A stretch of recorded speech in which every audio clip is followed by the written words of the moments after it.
दूसरा तवारीख बाब नंबर 25। यहूदा का बादशाह अमस्या। अमस्या 25 साल की उम्र में बादशाह बना और यरूशलेम में उसकी हुकूमत का दौरानिया 29 साल था।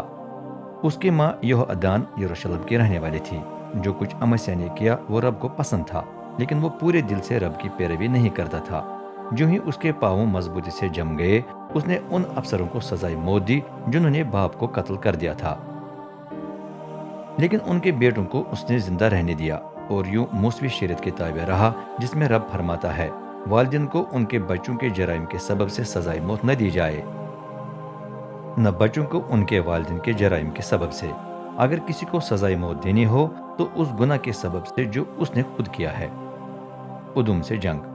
अमस्या ने यहूदा और बिन्यामीन के कबीलों के तमाम मर्दों को बुलाकर उन्हें खानदानों के मुताबिक तरतीब दी। उसने हजार हजार और सौ सौ फौजों पर अफसर मुकर्रर किए। जितने भी मर्द 20 या इससे जायद साल के थे, उन सब की भर्ती हुई।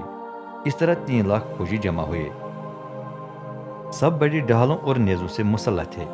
इनके अलावा अमस्या ने इसराइल के 1 लाख तजुर्बाकार फौजियों को उजरत पर भर्ती किया, ताकि वो जंग में मदद करें।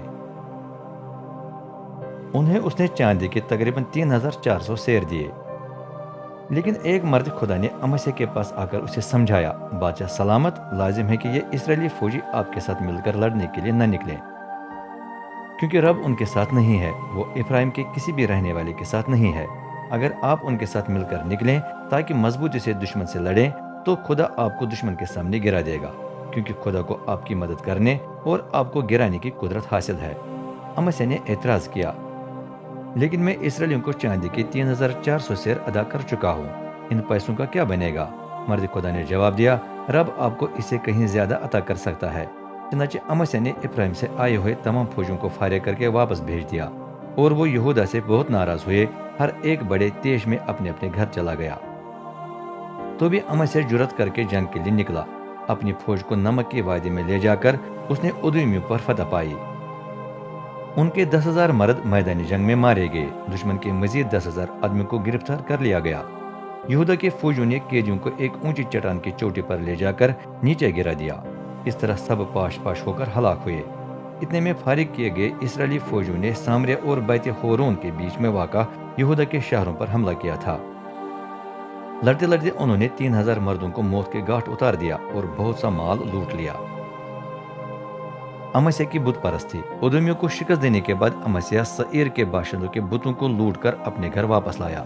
वहां उसने उन्हें खड़ा किया और उनके सामने औंधे मुंह झुककर उन्हें कुर्बानियां पेश की। ये देखकर रब उसे बहुत नाराज हुआ।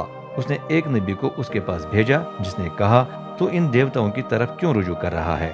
ये तो अपनी कौम को तुझसे नजात न दिला सके। अमस्या ने नबी की बात काट कर कहा, हमने कब से तुझे बादशाह का मुशीर बना दिया है? खामोश, वरना तुझे मार दिया जाएगा। नबी ने खामोश होकर इतना ही कहा, मुझे मालूम है कि खुदा ने आपको आपकी इन हरकतों की वजह से और इसलिए कि आपने मेरा मशवरा कबूल नहीं किया, तबाह करने का फैसला कर लिया है। अमस्या इसराइल के बादशाह योआस से लड़ता है। एक दिन यहूदा के बादशाह अमस्या ने अपने मुशीरों से मशवरा करने के बाद योआस बिन योआकज बिन यहू को पैगाम भेजा, आइए हम एक दूसरे का मुकाबला करें। लेकिन इसराइल के बादशाह योआस ने जवाब दिया, लिबनान में एक कांटेदार झाड़ी ने देवदार के एक दरख्त से बात की, मेरी बेटी के साथ अपनी बेटी का रिश्ता बांधो। लेकिन उसी वक्त लिबनान के जंगली जानवरों ने उसके ऊपर से गुजरकर उसे पांवों तले कुचल डाला। उदुम पर फतह पाने के सबब से आपका दिल मगरूर होकर मजीद शहरत हासिल करना चाहता है, लेकिन मेरा मशवरा है कि आप अपने घर में रहें। आप ऐसी मुसीबत को क्यों दावत देते हैं जो आप और यहूदा की तबाही का बाइस बन जाए? लेकिन अमस्या मानने के लिए तैयार नहीं था। खुदा उसे और उसकी कौम को इसराइलियों के हवाले करना चाहता था, क्योंकि उन्होंने उदुमी के देवताओं की तरफ रुजू किया था। तब इसराइल का बादशाह योआस अपनी फौज लेकर यहूदा पर चढ़ाया। बैत शमस के पास उसका यहूदा के बादशाह अमस्या के साथ मुकाबला हुआ। इसराइली फौज ने यहूदा की फौज को शिकस्त दी और हर एक अपने अपने घर भाग गया। इसराइल के बादशाह योआस ने यहूदा के बादशाह अमस्या बिन योआस बिन अकजिया को वहीं बैत शमस में गिरफ्तार कर लिया। फिर वो उसे यरूशलेम लाया और शहर की फसील इब्राहिम नामी दरवाजे से लेकर कूने के दरवाजे तक गिरा दी। इस हिस्से की लंबाई तकरीबन 400 हाथ थी।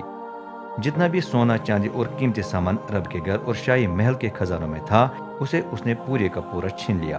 اس وقت عبودیم ادوم رب کے گھر کے خزانے سنبھالتا تھا۔ یوآس لوٹا ہوا مال اور بعض یرغمالوں کو لے کر سامریا واپس چلا گیا۔ امسیہ کی موت۔ اسرائیل کے بادشاہ یوآس بن یوآخز کی موت کے بعد یہودا کا بادشاہ امسیہ بن یوآس مزید 15 سال جیتا رہا۔ باقی جو کچھ امسیہ کی حکومت کے دوران ہوا وہ شروع سے لے کر آخر تک شاہان اسرائیل و یہودا کی کتاب میں درج ہے۔ جب سے وہ رب کی پیروی کرنے سے باز آیا اس وقت سے لوگ یروشلم میں اس کے خلاف سازش کرنے لگے۔ آخرکار اس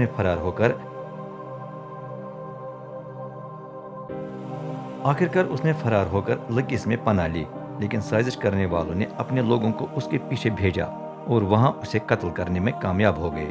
اس کی لاش گھوڑے پر اٹھا کر یہودا کے شہر یروشلم لائی گئی، جہاں اسے خاندانی قبر میں دفنایا گیا۔